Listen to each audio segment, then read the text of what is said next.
Goeiedag iedereen aan het busstation Westerschelde-tunnel te Terneuzen.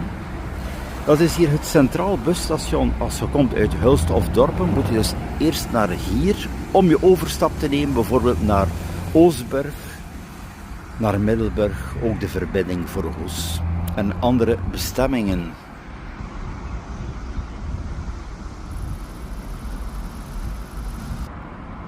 Terneuzen, een stad van meer dan 55.000 inwoners, maar totaal geen voorzieningen van deelvervoer, deelsteps.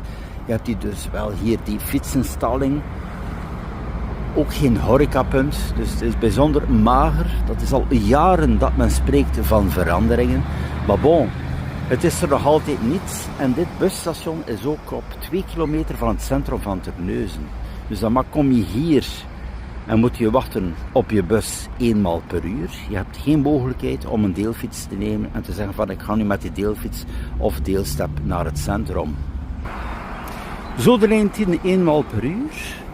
Terneuzen via de dorpen naar Hulst busstation. Maakt ook als die bus uitvalt bij dus 2 uur vast. Zowel voor de kant van Hulst als deze locatie als naar de dorpen moet reizen.